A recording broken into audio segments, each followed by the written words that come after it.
In Kenosha, Wisconsin, a community close to the Illinois border, single mother Juanita Wheat arrived home with her 9-year-old daughter Vernita and their new friend Robert Knight. It was getting late on the evening of May 29, 1984, when they returned from a day of fun at a local carnival. Robert told Juanita that he had a belated Mother's Day present for her at his place just a few blocks away. He asked if Vernita could help him carry it back. He promised it would only take an hour. Reluctant at first, Juanita gave in to her daughter's excited pleas. Great. All right. Be goodbye, baby. All right, we'll be right back. Take care, Mommy. I will.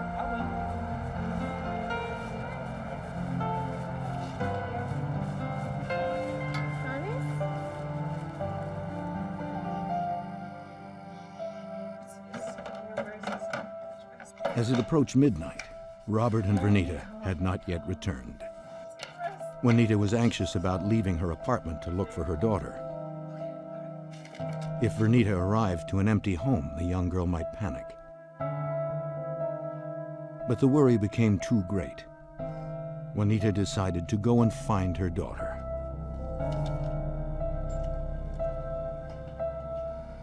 She went to the address Robert had given her. When she arrived, her panic melted into horror. The building that Robert Knight claimed was his home was abandoned.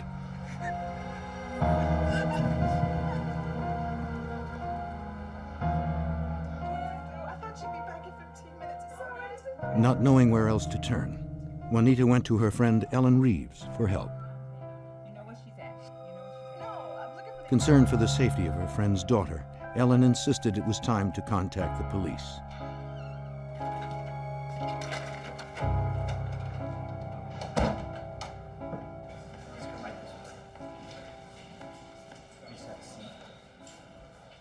Juanita told the officer that her happy, outgoing daughter would not have run away. The officer's focus turned to Robert Knight. Juanita said she had met Robert a month earlier. He introduced himself while riding through the neighborhood on his bike. They had become friendly, and Robert had become fond of young Vernita. The police didn't have a Robert Knight on record. The officer asked Juanita to check mugshots for anyone who might look like him.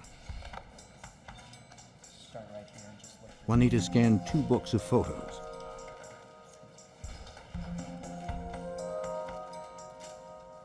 Finally, she pointed to a picture of a man she was sure was Robert Knight.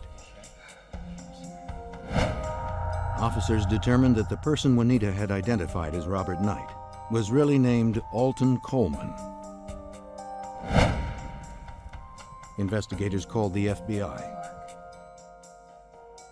Special Agent Berdina Passanelli of the FBI's Kenosha, Wisconsin office was assigned the investigation.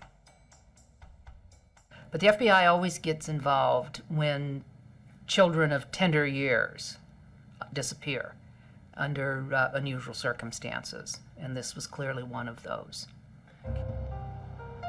Investigators wasted no time in obtaining a search warrant for Coleman's last known address, his grandmother's house in Waukegan, Illinois, just a few miles across the state line from where the Wheats lived.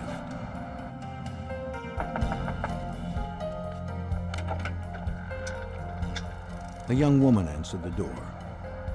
When questioned by the detective, she identified herself as Debra Brown, Coleman's girlfriend.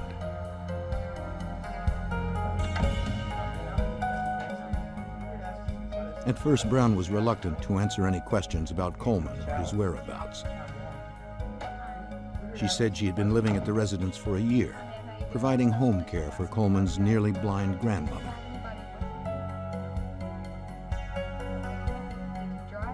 The investigators persisted.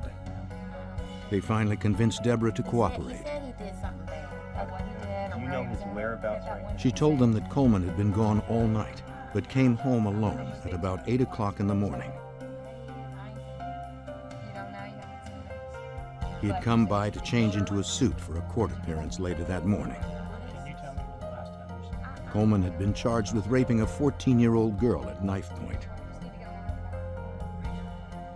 Brown also admitted that Coleman had told her he had done something really bad the night before, Was that bad thing? but he did not explain what.